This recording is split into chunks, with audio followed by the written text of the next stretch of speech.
I found something I really would like to talk about. And I wasn't going to make a video initially just because I feel like I had already touched this topic and it was kind of pointless. You know what? Let me stop explaining and let's react.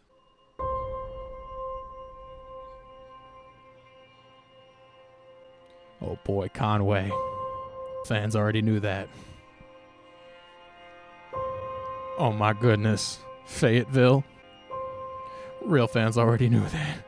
That's not funny. I'll stop. It's so dramatic. The jabs, like he putting in work. You can't lie. Overt flow. Shout out to the dude.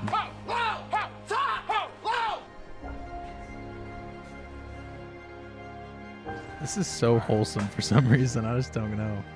The history with me is I didn't show up to the camping trip, which I've showed up to everything else. I've always put it this way. I literally flew to Mexico and paid a man that doesn't speak English to cut my stomach out. So what he's referring to there, the camping trip. Let me show you a clip real quick that'll probably explain it. I can probably find a good clip. This is another example of us as a show trying to do things outside the show, outside of just what we're doing here tonight. I guess we've been watching a lot of Bear Grylls and Survivor Man and that sort of thing. Somehow it came up, hey, let's do a survival trip. Let's go out into the wilderness, the three of us, and let's see how we fare. Everybody was on board. There were four of us on the show at that point. Taylor was not on the show. It was myself, Woody, Wings, and a fourth gentleman named Lefty. And Lefty, when this came up, he was like, that's not for me, boys. That's not my game. I don't think we were very respectful of that. Woody and I, we were like, well, all right, man, cool beans. You don't want to do it. You don't want to do it. Nobody here's going to give you. And then Wings interjects, pussy. A real man goes into the wilderness and survives. A real man does this and that. A real man does blah, blah, blah. Planning begins. Lots of planning. We're looking at satellite images of potential locations. So the day comes. It's time to do this thing. And think to myself, hey, let me give old Wings a call. Make sure we're all good to go here, because it's Wings. Call him up. Say, hey, man, you get ready to do this thing. I'm driving in now, about 3 hours from the place. What are you up to? You could leave, if you left right now, you'd be here around 11, and you could share this motel room with me. I could get a room with 2 beds or so. He's like, I'm not going. What? What do you mean? But basically, yeah, that was the catalyst to what kicked him off of PKA. You could do more damage to that back, and that back is barely holding on. You could end up having a stroke or heart attack. You get punched in the chest. You can create a clot. There's all kinds of things that can happen here. Why are you doing this? And the reason I'm doing this is because it is dangerous, right? Like, that's the thing that I've always been afraid of, man. Hitting the pads hard. Pads hard, he basically says it doesn't matter, he's knocking you off.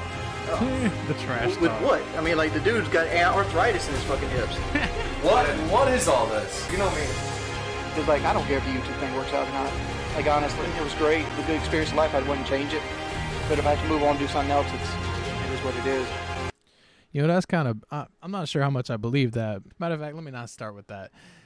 I hope that that's true, because looking at Wings a couple of years back, he was at such a different mindset about the whole YouTube thing. And I mean, we all know him as a fucking professional e-bagger. So it's honestly, that's kind of beautiful if that's true, that he's grown to that point.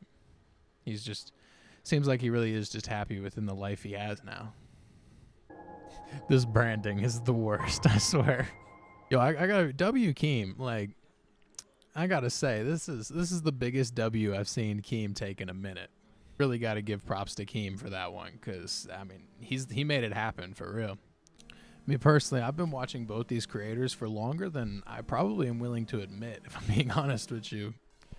I'm glad that both of these YouTubers see this as like an opportunity. This is their chance to, like, I mean, it feels like they're really trying to prove themselves to the public again, because they've both definitely fallen.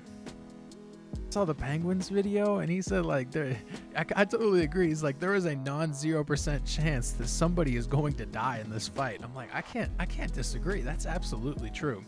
I never would have thought this YouTube boxing scene would keep my attention for as long as it has. Like, if you think about all the way back when, like, Joe Weller and KSI fought, like, that feels like a lifetime ago. I mean, shit, it probably is like close to a decade now. Time. I mean, sheesh. Like, they just had that Creator Clash 2 event, and honestly, like, I really enjoyed that creator. Okay, first let me say, I really enjoyed the YouTube clips of that event. Those fights were really compelling, if I'm being honest. Like, I'm so surprised this deep into YouTube boxing, there's still enough components that can create a compelling story like that to make it worthwhile. There she is. I thought you were dead. No. I can hardly see you right now. Look, the mic is like it's on your mouth. Say something into the mic.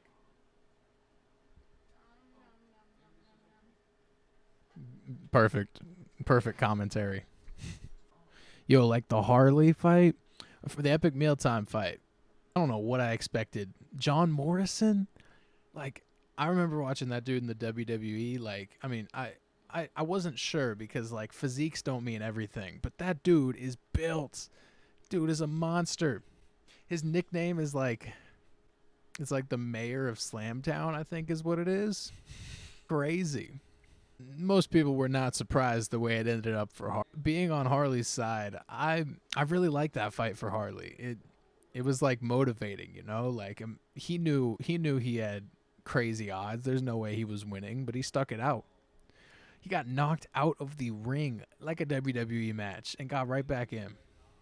That had a rocky moment. I'm trying to look in this lens. I'm like looking at y'all. I'm just looking at myself, which is awfully vain. And then the iDub speech at the end, I mean, he doesn't deserve all the hate he gets, you know? He really doesn't. I totally understand why people treat iDubbbz the way they do, but he put on a good event.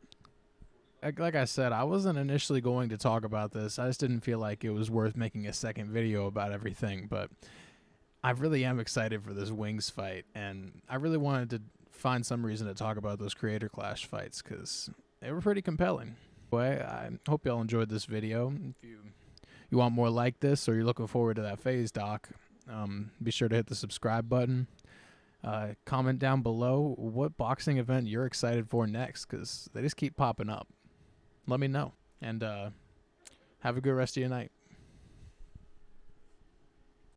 So this was supposed to be at the beginning of the video, but I figured it didn't really fit with the rest of it because, you know, it's about boxing. But I figured for those who gives a fuck, here you go. But yeah, mwah. Yo, it is, Florida is drowning right now. There's a tornado going on that just went over us. Is that a bad way to start out of, whatever, screw it. How's it going, y'all? It's been like a week since I've uploaded, which I did not intend on. I have this really dope phase documentary I'm working on that I wasn't in a good mood when I was recording the commentary, but I just thought, I'll just record it anyway because that's what this channel's about, you know? I gotta be dedicated or else shit ain't gonna get posted. I was unmotivated and it just sounded like it in the video. It sounded like I didn't give a fuck about what I was talking about. So I gotta re-record all that. So I apologize for not uploading, but it's gonna be a really nice phase documentary. I'm just trying to make sure it is.